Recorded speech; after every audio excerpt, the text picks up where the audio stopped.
Olá! Neste vídeo explicarei um pouco sobre a água e a crise hídrica.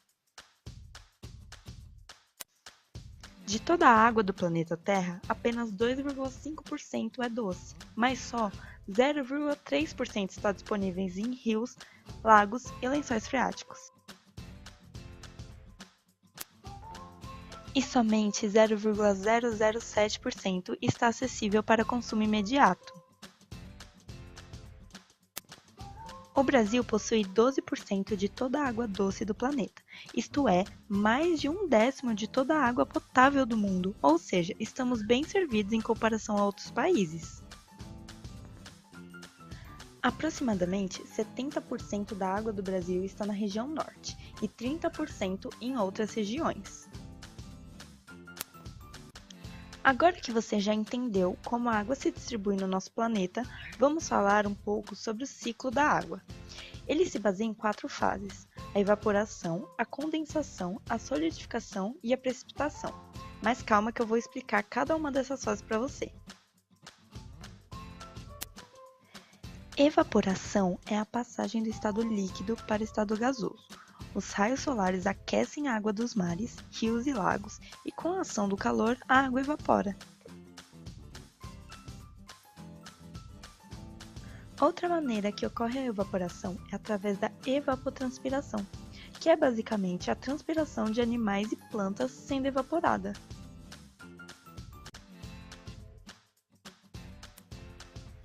A condensação é a passagem da água do estado gasoso para o estado líquido.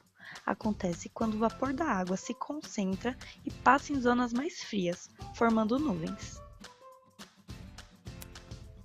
Solidificação é a passagem da água pelas camadas altas da atmosfera, ou seja, o vapor está em uma temperatura muito alta e passa por um choque térmico. Quando isso ocorre, a água se transforma em gelo. Por fim, ocorre a precipitação, que é quando a água cai na superfície terrestre em estado sólido ou líquido. Acontece quando as nuvens passam por regiões mais frias, ficam pesadas e acaba chovendo. Bom, agora você já entendeu como funciona o ciclo da água e já sabe como a água está distribuída pelo Brasil. Como foi falado anteriormente, a maior parte da água do Brasil está disponibilizada no norte e é distribuída para o resto do país, principalmente pelos rios voadores. Vou te explicar como os rios voadores funcionam. As árvores da floresta amazônica perdem muita umidade para o ar, até 10 vezes mais que o oceano por área. Isso cria enormes volumes de vapor que se elevam da floresta tropical e viajam para o oeste. E depois, bloqueados pelas cordilheiras dos Andes, vira para o sul.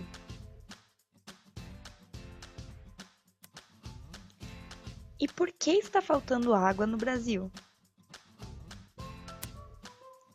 A perda de bilhões de litros de águas liberada como nuvens de vapor pelas árvores da floresta amazônica é resultado do contínuo desmatamento e das mudanças climáticas, levando a uma seca devastadora. Mas não é só o desmatamento e a mudança climática que causa a crise hídrica. O crescimento populacional, a falta de saneamento e o desperdício também são culpados pela escassez de água no Brasil. O crescimento populacional é culpado, pois as cidades estão crescendo e acaba cortando o caminho dos rios e desmatando árvores, e a falta de planejamento dessas cidades acaba deixando o sistema de saneamento precário, e com toda essa desorganização, 35 milhões de brasileiros acabam sem acesso à água tratada. Falando em saneamento precário, o governo precisa melhorar o tratamento de água, pois apenas 40% da água do esgoto é tratada, ou seja, estamos perdendo muita água com isso. No norte, apenas 16,42% do esgoto é tratado, no nordeste apenas 32,11%, no sudeste 47,39%, no sul 41,43% e no centro-oeste 50,22% do esgoto é tratado. O desperdício também é um grande fator que causa crise hídrica. Temos que controlar isso, pois são muitos litros gastos desnecessariamente e a água é um bem finito. Nós consumimos muita água, usamos ela para praticamente tudo que fazemos. Por exemplo, para preparar alimentos, fazer higiene pessoal, limpar ambientes, produzir energia elétrica, entre outros.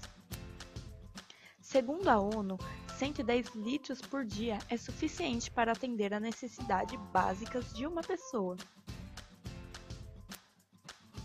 Em 2013, o consumo médio per capita era de 166,3 litros por dia no Brasil, segundo o Sistema Nacional de Informações de Saneamento Básico do Ministério das Cidades.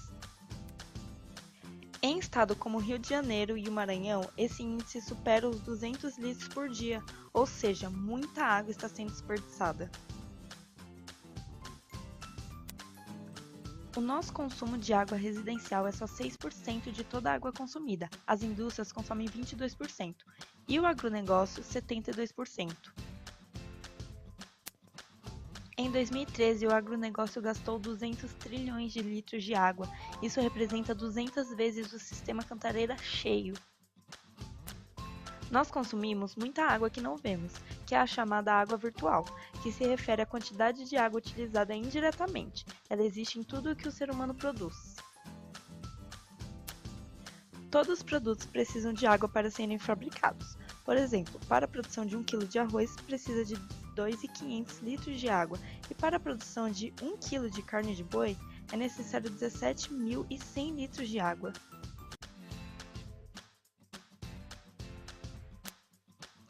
A falta d'água pode elevar o preço da água potável, dos alimentos e dos produtos em geral. Pode também causar desertificação de áreas, várias doenças e, com o passar do tempo, pode eliminar a vida da Terra. A água merece ser preservada e respeitada, pois se ela estiver doente, você também estará. Ela é o princípio de todas as coisas. A ONU tem 17 Objetivos de Desenvolvimento Sustentável que visa atender às necessidades da geração atual sem comprometer as gerações futuras. Um desses objetivos é assegurar a disponibilidade e gestão sustentável da água e saneamento para todos. Isso já mostra que a organização se preocupa com o quadro da crise hídrica. As soluções para a crise hídrica são o tratamento de esgoto, que hoje ocorre, mas não 100% e nem em todos os lugares. Lei de preservação ambiental, para proteger as nascentes, árvores e recursos hídricos. E por fim, a economia de água. Economizar água é a sua parte. Chega a escovar os dentes e não fechar a torneira ou fazer o seu show de 2 horas no banho. Ah, e sabe a mangueira que você usou para lavar a calçada? Substitua por balde da água que a máquina de lavar roupas usou.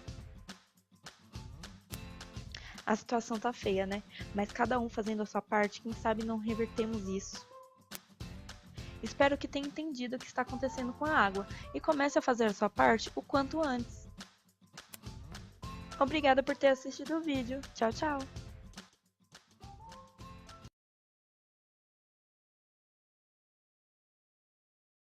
Created using Powtoon.